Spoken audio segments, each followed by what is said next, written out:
In this episode, we will be discussing how consuming narcissism content on the internet will rot your brain and hurt your relationships more than they help. Welcome to Chaos and Chemistry, a podcast focused on having all the chemistry and feel-good you desire without the chaos and toxicity. My name is Legan. I'm a former counselor turned coach, and I'm here with my friend and co-host Max. Hey guys, my name is Max. I'm a relationship coach helping people create meaningful connections and transform their lives.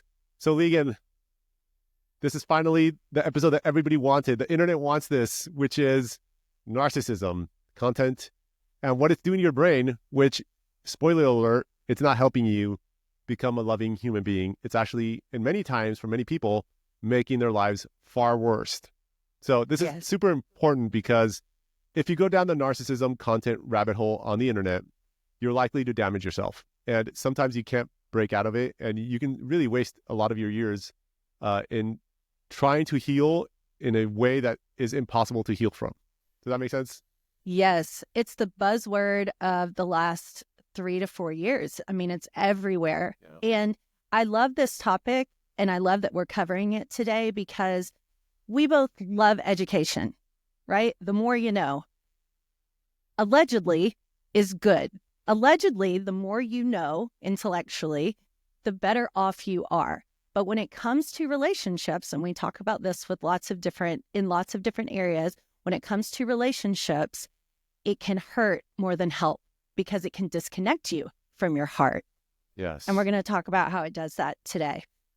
Okay, so Max, there's a difference between actual narcissistic personality disorder and the rest of the world. So most of us, the majority of us, narcissistic personality disorder does not even apply. It doesn't even apply to your relationships. Right. So what's the difference between a real narcissist and people who are narcissistically defended? Which, if you're listening to this, it's probably you. So stay tuned. Don't jump off thinking this doesn't apply to me. That's yes, right, it does. right. Yes. Yes, it does. We're all narcissistically defended because society teaches you to be kind of selfish and make it all about yourself and the needs you're getting met. So when people are, the difference between, I guess, to Legan's question, Legan, when someone is a narcissist, they have narcissistic personality disorder. It's a thing. It's actually a clinical diagnosis of a certain type of psychological state that some people can get into. But you have to remember that it's only 0.5 to 1% of the population that has narcissistic personality disorder. Mm-hmm. That means that 99% of people you interact with, 99 people out of 100 are not narcissists. So the likelihood of you actually dating a narcissist or a whole strain of narcissists is highly unlikely. And this is the problem with this content, is that as soon as you start labeling it, you fall in the trap of actually mislabeling people that might be narcissistically defended. So they have traumas, they're kind of selfish, they have a lot of walls up. They kind of do manipulate because trauma creates an environment for manipulation unconsciously and consciously. So you get someone that's kind of manipulative, self-centered, but you think he's a narcissist now, and you create this whole elaborate story in your mind about them. And it really just ends up, well, first of all, being wrong, right? They're not a narcissist. They have an empathetic core. You can actually communicate and connect with them if you tried. But the very act of labeling them and then applying all this stuff from the internet makes it 100% guaranteed that relationship is ruined and you never break out of it. Because the minute you label someone, you reduce them down to an object, a thing, and it's not an actual soul human being that you're actually communicating with. So you're making what potentially could be a very deep healing environment for you. You're making it very superficial, staying at the intellectual level and not connecting at all, which hurts them and it hurts you. Amen to that. And if you look at narcissism, most people would agree, the idea of narcissism is someone that thinks they're superior, someone that thinks they have this unhealthy sense of entitlement, someone that's highly narcissistic. But if you're looking at information on the internet so that you can label someone, so that you can devalue someone, that's what you're doing, whether you know that you're doing it or not. When we label, when we diagnose, we're devaluing someone, we're limiting them and shrinking them down to a very two-dimensional, black and white being, which they are not. Most people are not. So most people are doing that so they can have some sense of superiority or some sense of power, because in relationships, oftentimes we feel very powerless. Right. We feel vulnerable. We don't understand why there's conflict or why we're feeling the way we're feeling in the relationship. And so if you're on the internet and you're looking at tons of information and you're trying to figure out how you can put this person in a box, you're doing that so you can have some sense of power and security and understanding. So you're doing it for the same reasons that you believe this person is behaving the way they're behaving, which makes you a match. So it doesn't help. Yeah. It doesn't help. Yeah. Imagine someone is working from a traumatized ego state, right? So they're coming at you with a lot of, pain and a lot of manipulation, a little bit, right? Mm-hmm. And then instead of talking through it, putting boundaries, explaining, trying to deepen the problem with them and try to resolve the issue in a mature way, authentic way, where you both grow, right? So he's got to become it's not necessarily he, but they have to become a little less selfish. You have to open up more, right? Now, all of a sudden, you go down the rabbit hole of intellectualism, books, psychologicalizing them, right? You're not trained, but now you have all these techniques that are supposed to open you up. So instead of actually moving from the heart, you're applying a science experiment on things you don't really understand and putting up another wall between you. If there's already a wall between you, intellectualizing a bunch of psychological stuff is just going to create more division between you. It's actually working against you in many ways. Yes. I was guilty of this in my first marriage. I was always reading books. I was always trying to understand why the relationship felt the way it did. And guess what? I was always the one that knew more, and he was always the one that knew less. I was always the one that was more emotionally mature. He was always the one that needed to do more work. And that's what it does. It divides you because you don't see yourself as part of the problem. You don't see yourself as a match for this person, as someone that's choosing this. You see yourself as intellectually superior, psychologically superior, emotionally superior. And you can't have intimacy and superiority or inferiority at the same time. Intimacy is equal. It's two flawed human beings healing and working out their stuff together. So the minute we start going down some well of diagnoses, we are unintentionally, subconsciously creating distance. When we really, what most people are wanting is closeness. Yeah, it's definitely boundary breaking to psychoanalyze someone and judge them and label them. So it's not that you're helping, you're actually breaking their boundaries because they have a right to be seen, they have a right to be heard. Even if they are narcissistically inclined and have a lot of selfishness within them, they still have a right to be heard as human beings. And it is boundary breaking to start diagnosing them. So you're actually creating the environment for that relationship to fall apart by sticking to your old patterns. I understand, Legan. I understand why it happens. And it happened with me too. So this is coming from the heart. When you're totally lost, everything's going to shit, right? And you learn something that might be applicable. And narcissists, we're all kind of little mini narcissists. We still have empathy, but we have these coping mechanisms.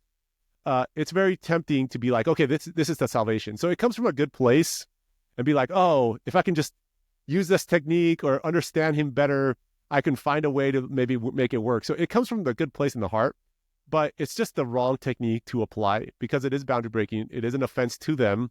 And you're no longer connecting with them. You're connecting with a label. You're connecting with a caricature of a human being rather than the human being himself. And that person, herself too, is highly flawed, just like you. We're all highly flawed. So we all have to work around our partner's narcissistic tendencies, But that doesn't make him a narcissist. That doesn't need to be this huge thing, right? The idea is to even if the information is good, just get a little bit and then come back to the heart. Don't stay down these rabbit holes on the internet. The internet is a lot of victim-oriented thinking, and you get a lot of victims creating forums and Facebook groups, okay? And they don't know they're doing this, but that's how the mind works. They create this real dense energy and they pull people into their vortex of psychoanalyzing, and it's just nonstop. So if you pull yourself into that vortex, you're creating misery for yourself and that relationship, and it blows itself apart. So everybody that comes from me on a discovery session and they're like super educated on psychological terminology about narcissists and everything, it's game over. It's very hard to get through to those people because they have a barrier now of intellectualism. They think they know, but they don't realize that what they know is incorrect, and they're actually hurting their chances at finding love, right? Even if this one is they make it out of this relationship, they'll just fall back into it because now they've got these labels and these walls up at the next person. So the minute that our natural narcissistic tendencies come out, which everybody has, boom, you put a wall up again because you've conditioned it from the last relationship, and now that relationship falls apart, and everyone's shocked why this is happening. Well, it's very clear once you understand that that's not helping you, but it may not. It's actually kind of in disguise, right? It feels like a healthy thing, but it's really not. Yes. Well, too much of anything is not good. That's right. Too much of anything. So a little dose of awareness. I mean, education is good. That's why we have this podcast. We want to educate people. Awareness is a good thing. But when it becomes an obsession, you're avoiding intimacy. You're avoiding yourself. You're avoiding you. And you're staying focused on this monster in the closet that you're going out every single day looking for so that you can protect yourself. And I love what you said about understanding. You know, if I can understand this person, then we will have more intimacy, we'll feel closer. But understanding, it's not about understanding. I don't need to understand why my husband does what he does. That doesn't help me feel closer to him. What helps us feel closer to each other is accepting, is compassion, is listening, is just being in the present of another, in the presence of another person. That's what creates closeness and intimacy. Understanding them. Okay, let's say you understand them. Then what? Let's say you understand why they are so terrible as a partner and they are causing all this chaos and pain in your life. Let's say you understand it, A to Z. Then what? Yeah. Understanding is a booby prize, people. It is, it doesn't open the heart. It doesn't create happiness within you. It doesn't raise your consciousness levels. All it does is give you, you can pat yourself on the back saying you've understood something, but it is the booby prize. The only actual prize that matters is finding love for yourself, healing the wounds of your heart, and raising your consciousness levels, which cannot be done through book learning or knowledge or labeling people. You know what actually heals people is opening up, being vulnerable, even in the face of like arrogance, right? Opening up your heart and speaking what is truth to you, right? They can't harm you. You think they can harm you. I mean, unless they're throwing a plate at you, and there are people that are in those situations, gets the help you need. But if you're not there, they can't really harm you. There's something that you're harming yourself, and you have to root out what the issue is, because all they're saying is words, right? There's a part of you that is wounded as well. So it's all about turning inward and feeling your feelings and taking emotionally risky action and doing the things we teach so that you can reconnect with yourself and start showing up in a better way, changing them, understanding them. It's all external to you. So it doesn't change anything. You can be a PhD expert on narcissism and be dead and in pain inside. Yes, you can. Because just because you know something, you haven't done the work. And the work is emotional. It is not intellectual. The great guys in life, the great trap is to think that intellectually understanding something is the same as actually experiencing and understanding it within the heart. Yes. I always tell my clients, you didn't learn how to ride a bike by watching movies about riding a bike, about reading books on riding a bike. You know, when you're 6 years old, you're not reading books on riding a bike, watching movies about riding a bike, in forums on riding a bike, or on Facebook groups about riding a bike. You know what you do? You go on the bike with a safe person and you just experience what it's like to ride a bike, and you fall and you're wobbly and your confidence builds, and that's how you learn. And love is exactly the same thing. It's an experience. It's an experience. It's a So beautiful experience. it is a beautiful experience. So what would you Yes. do, Legan? So you find yourself in a narcissistically defended avoidant, for example, or an anxious person, right? Because when you're traumatized like that and you have a attachment style disorder, you are going to be narcissistic defended because Yes. that's what protected you as a child. So now you come into relationships, right? You're getting angry, you're blowing up their phone, you feel abandoned all the time. You're making it about your avoidant, right? And his narcissistic tendencies, which actually exist. How do you go about shifting out of the mindset of, I need to learn everything I can in the forums and, let these people that are truly in pain try to heal you, which is literally impossible because they don't know how to heal themselves. So they're not gonna be able to heal you. What do you do? What do you do? Well, let me go back into my Rolodex of memories of what didn't work. Yes, that tells you my age.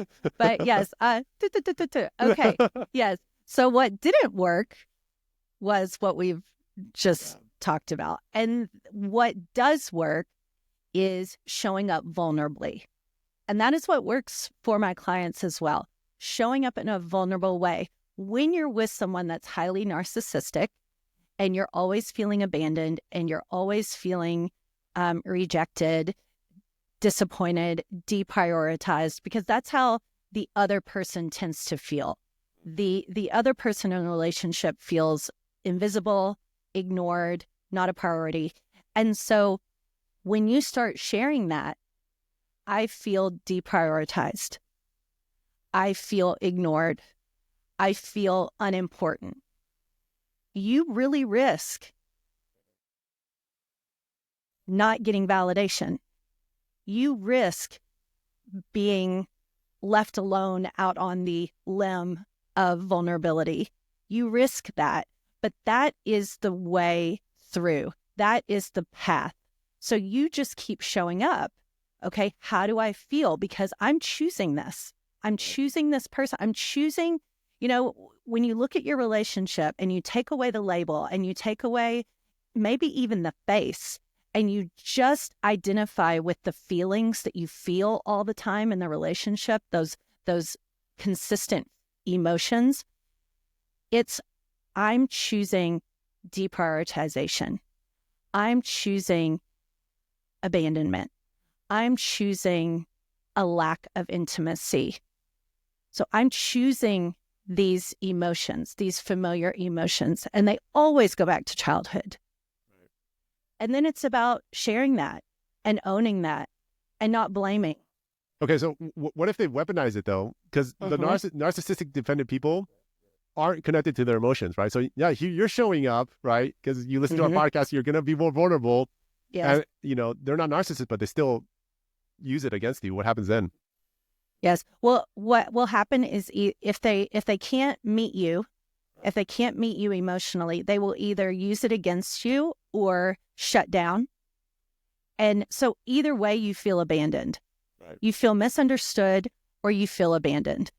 You feel wrong and on the defense, or you feel wrong and abandoned. But that is the risk you have to take. And you have to do that over and over and over again, because what happens is your worth and your confidence in your experience builds. Right. It builds. And it sounds very counterintuitive because you're like, well, how can me just feeling abandoned over and over make me feel more confident? Right.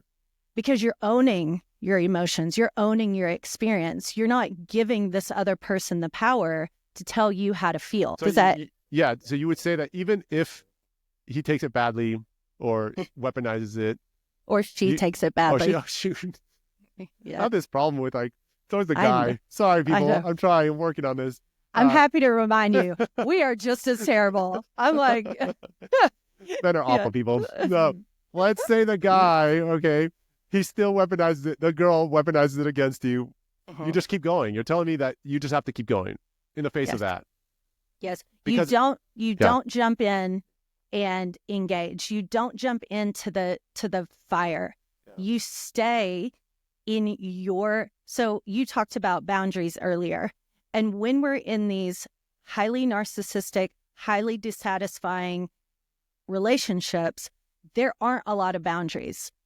And so you talked about by labeling this person, you're crossing boundaries. You don't think you are, but you are. You're crossing emotional boundaries by being over in their backyard, diagnosing them, labeling them, mislabeling them usually. So when you share, you're practicing healthy boundaries. And that's something that I know, even though I don't know you, I know is lacking in this relationship. So that's the other thing it does. It gives you both, hey, you can have your experience, and this is my experience. Right. I'm over here in my experience, and you're over there in your experience. I love it. You know why, Legan? Because that's from the heart. That's actually going to challenge you, because it's going to be difficult to say something vulnerably and then have the other person not respond how you expected them to respond and have to deal with that emotion. That's actually, yeah. It's the worst. I've been there, and my like clients dying, and other. It's horrible because you already feel so vulnerable, and then to have someone just not even be able to validate your feelings or just shut down. For me, the shutdown was worse. I would rather have somebody just fight me on it, because at least then I was getting a response. I at least knew they heard me. But of course, I chose someone that could not do that. Their guilt and shame was too high. And so they would just shut down. And so then I just felt completely abandoned.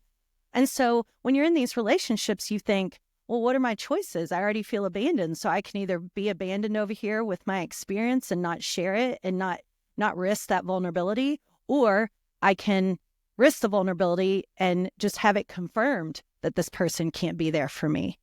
And that's what we are avoiding. We're avoiding reality. We're avoiding the reality of the relationship, because when we actually step into power, our own feelings, our own emotions, our own experience, and we really see ourselves, then we can see the other person. We don't need to understand the other person. We just need to see the other person. Yeah.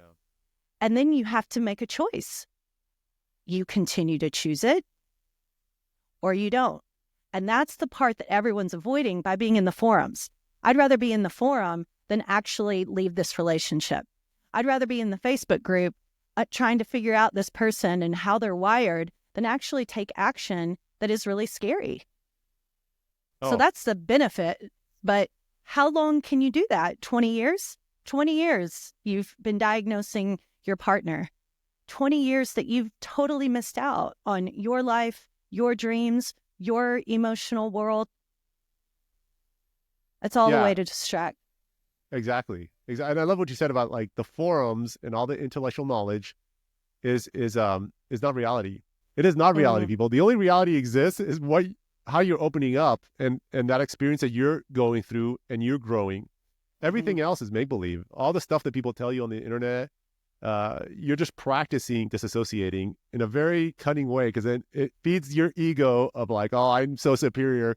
So now you're showing up, breaking their boundaries, her boundaries, and it's not getting you anywhere. And it's still keeping you unhappy. And literally people are 50, 60, 70 years old. They're still doing it after 50 years and not realizing that their problem all along was that they got trapped in the intellect rather than moving to the heart, to looking at themselves and showing up and doing what's difficult and facing the hardship of abandonment. The abandonment wounds, if you keep running all your life, will destroy you. It really will. It will keep you stuck and forever closed. You got to be able to feel your feelings and allow them and warmly greet them, because when they come up, we want to run from them and we judge them negatively.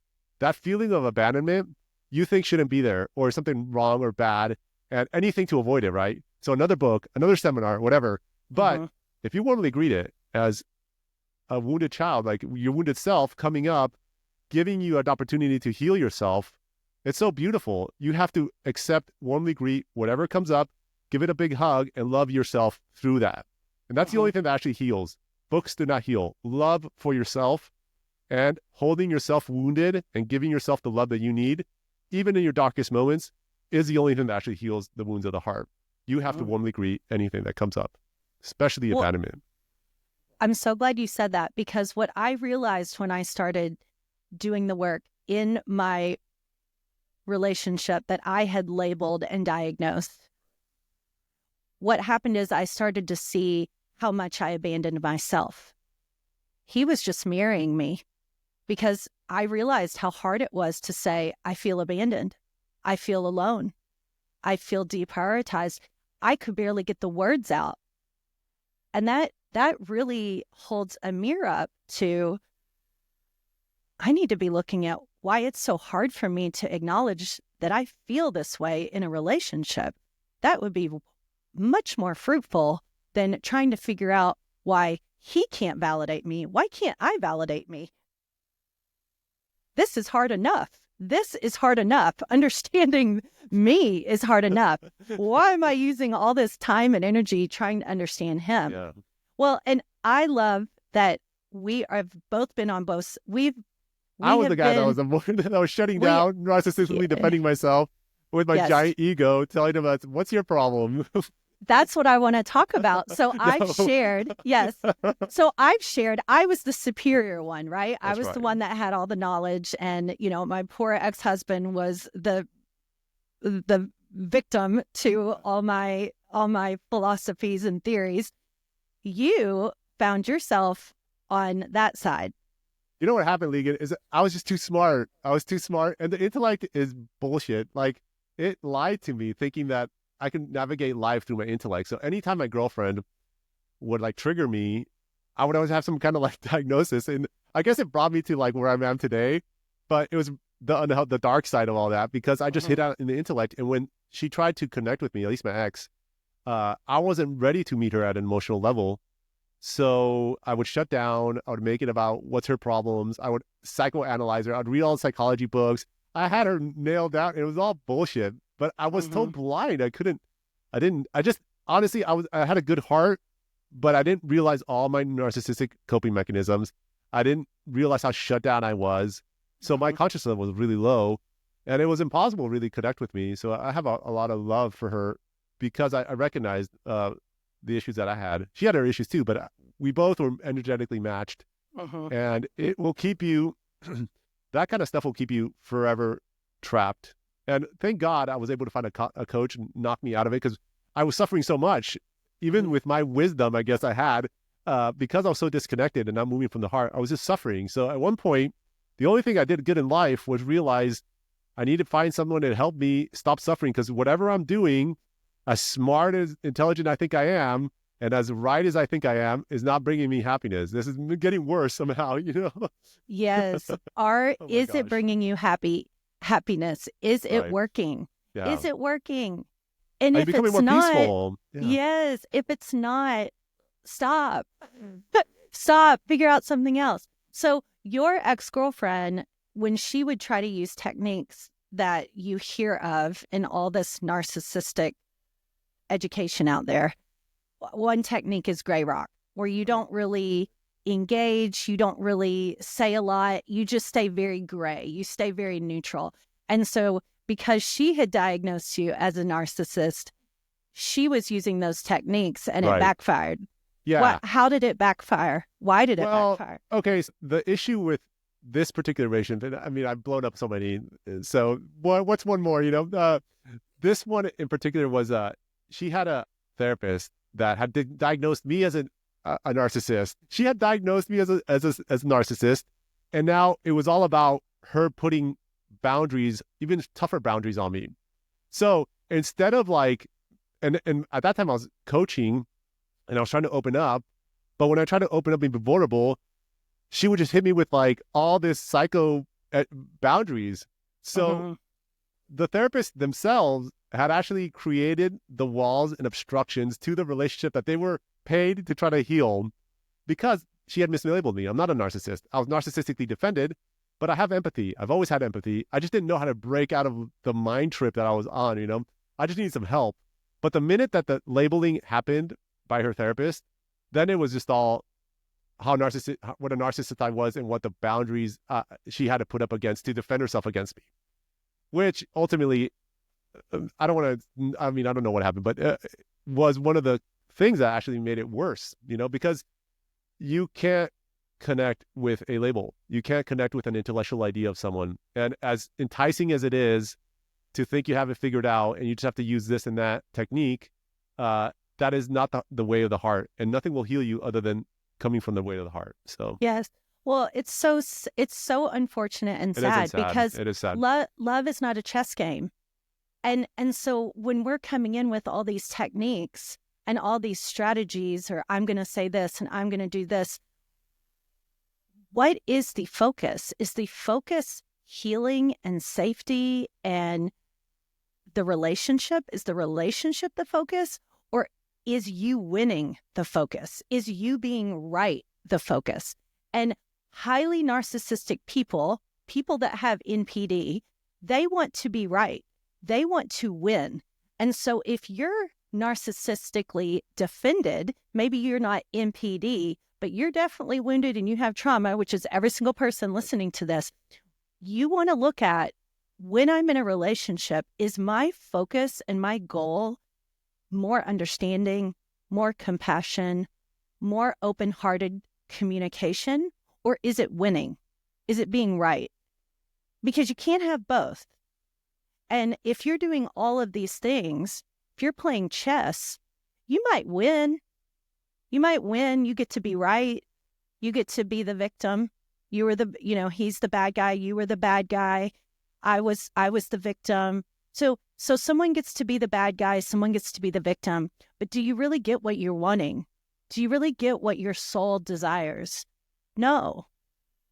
And so it takes so much courage to really learn how to love. And learning how to love doesn't happen by being on the internet. Unless it's leading you to a coach or leading you to a therapist or leading you to someone that really shows you how to get on the bike, it's not fair to you and it's not fair to the other person. You know, that every story we share, it's always two sides of the fairness coin. That wasn't fair to her because she missed out on really knowing who you are on a deep level, and you missed out on really feeling known. So it's like everybody loses. Nobody really wins. Yeah. So true. It's definitely the booby prize. Whatever you think you're winning, you're actually losing in the end, because anything beyond finding heart for yourself is the booby prize. The rightness won't get you love. It will not get you love. No. It's gonna feel empty. Yeah. Yes. And most of us as children, if we have trauma, we did feel wrong a lot. We felt wrong all the time. And so there was an abundance of shame. There was abundance of feeling wrong. And so then we get into these relationships as adults and we say consciously, we want love. We want intimacy. But subconsciously, we want to be right. We want to feel right. Our ego. Yes. Our narcissistic tendencies, right? Yes. And so that's where you look. You look at your own red flags. You look at your own narcissistic tendencies, because otherwise you are subconsciously communicating and creating and obsessing, and it's all fear-based. So you're just reinforcing this belief through your actions, through your focus, through what you're reading. You are just reinforcing the belief that you can't trust yourself, that you can't trust other people, that you can't trust life. So you walk around feeling very afraid, very insecure, very guarded. So you're a walking red flag. And then you're thinking you need to be looking for the red flags in other people. No, sugar, you need to look at the red flags within yourself. You know, it would have been so hard for me to hear, but it could have saved me years and years of pain and struggle for someone to go, Amen. Why don't you just look at how you might be failing in this relationship? But no one says that to us. No one says that to us. Everybody jumps on the bandwagon like, yes, he's bad and you're good and all this stuff. And the truth is in the gray, right? Everybody's doing things that are contributing to pain and dissatisfaction. But the truth is both people are, not just one, both people. That's why, that taught me that it was really dangerous for me to diagnose the partner, even when I'm coaching people. Very dangerous. So what I do, and really why my coaching helps, is that I don't focus much on the partner at all. I'm not interested in trying to psychoanalyze them from the perspective of my client, which is already warped. Who knows what distortions? They're only giving me a selective view of that other person. So for me to construct any ideas about them, just like her therapist had an idea of myself, which wasn't actually true, but I never got to talk to that therapist. She never got to hear my side. So she was working with whatever perceptions her client had. And that's a huge trap. So it's always about the self. It's always about you. It's always about my client figuring out what's going on within them. And are they choosing love? Are they choosing to be courageous? Are they taking action that lifts up their self-worth, right? So every time you speak authentically, it doesn't matter what the other person says, because you're telling yourself that you matter, right?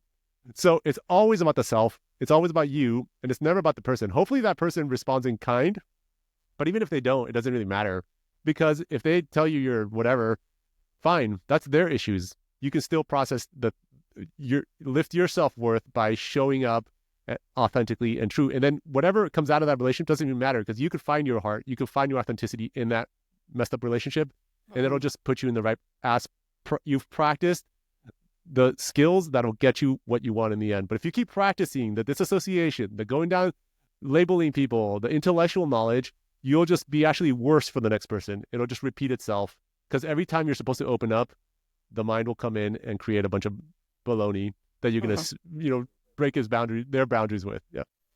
When you do that, you're letting go of control.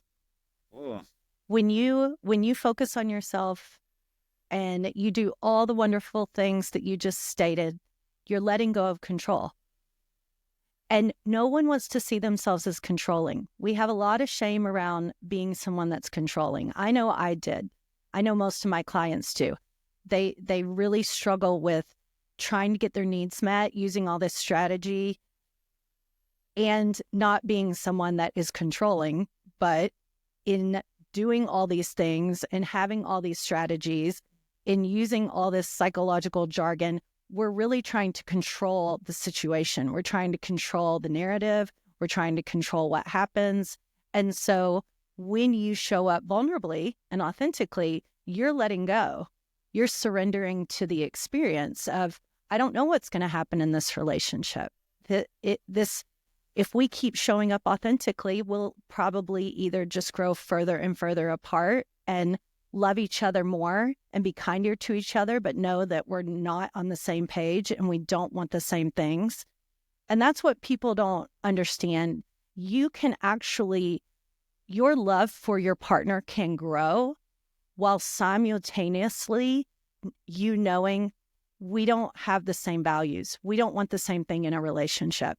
And when you're looking for evidence all the time of who's the bad guy, your only option is for the relationship just to stay the way it is and you be miserable, or the relationship to end and you hate the other person until the day you die because you think that they were the reason that the relationship ended. But what can be beautiful and what can happen is, as you show up in this authentic, compassionate way, loving way, you start to love yourself more. And so you start to love the other person more, regardless of how narcissistic you've labeled them.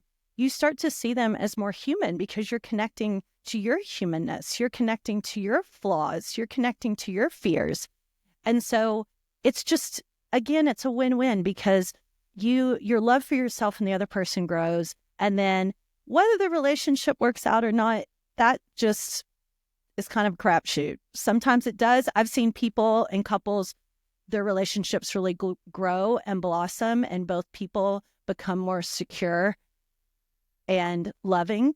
And I see one person really grow and outgrow the relationship and not want the relationship anymore. So sometimes it ends with the relationship continuing, and sometimes it ends with the relationship ending. But either way, your love for yourself grows.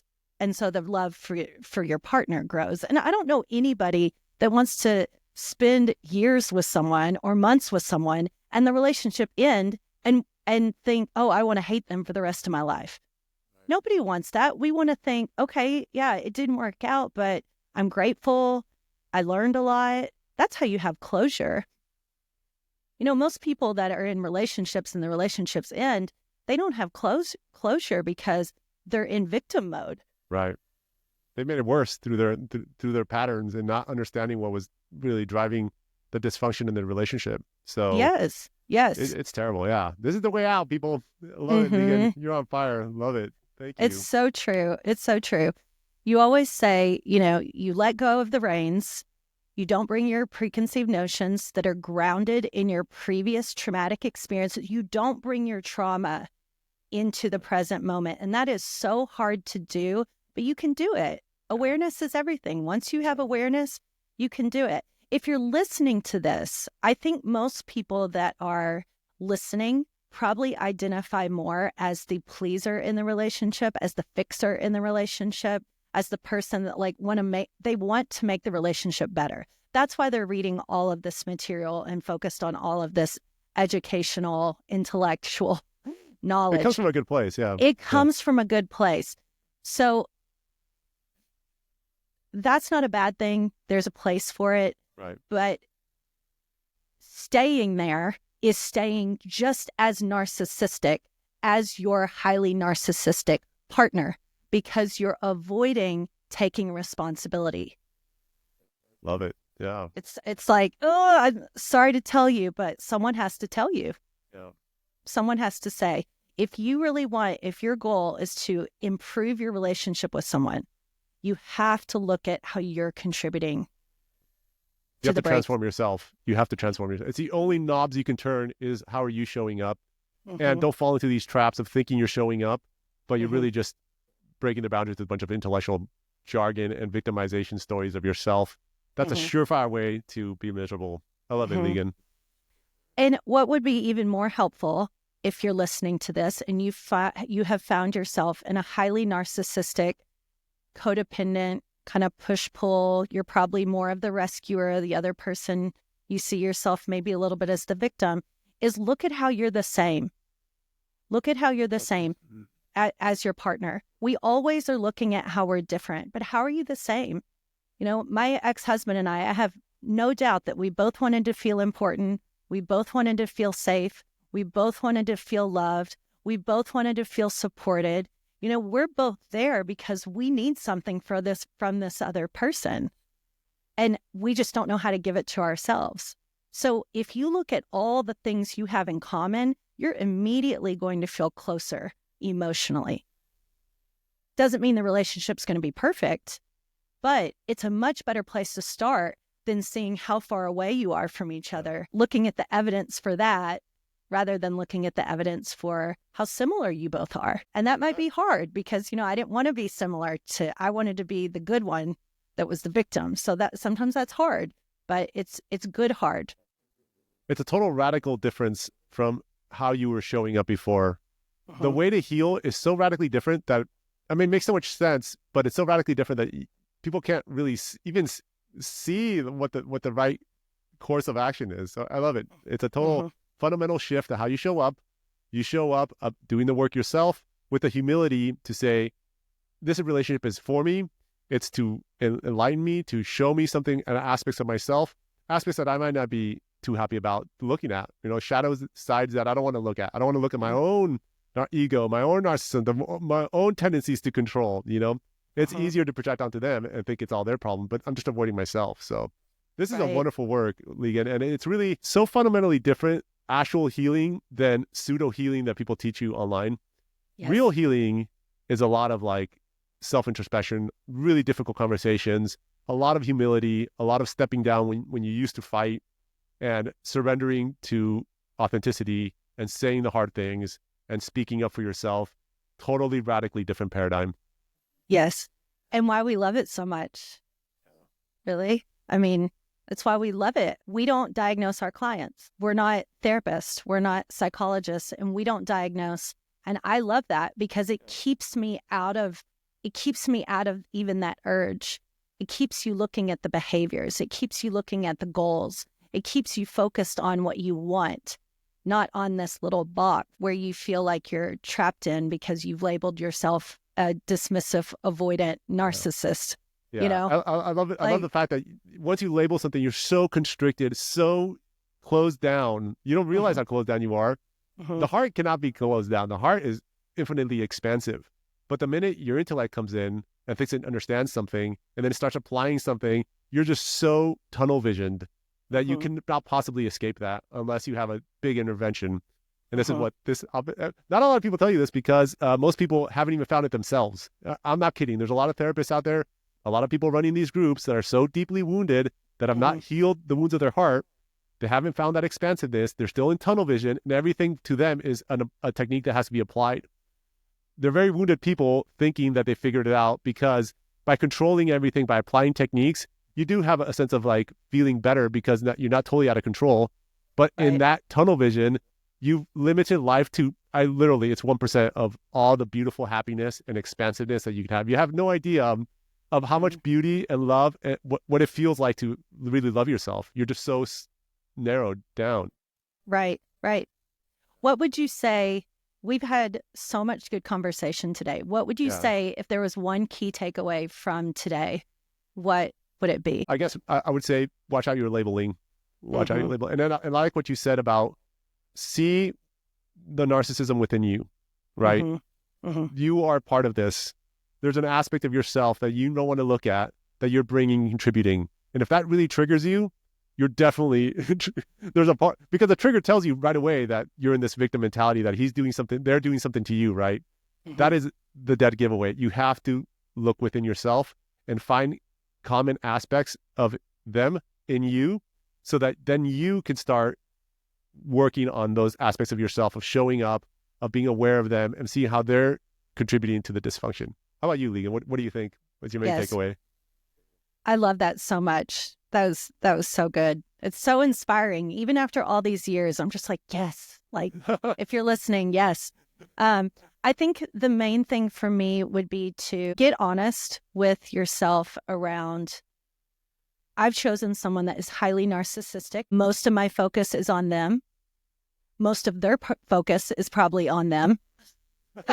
So you're both just focused on them a lot. So true. Yeah, right? So you're both abandoning you. You're both avoiding you. You're both deprioritizing you. You're not just a victim to them. You're a victim to yourself. If you are not able to look at how you are choosing this and how you are perpetuating your belief that you don't matter, because you do matter, and you can start mattering.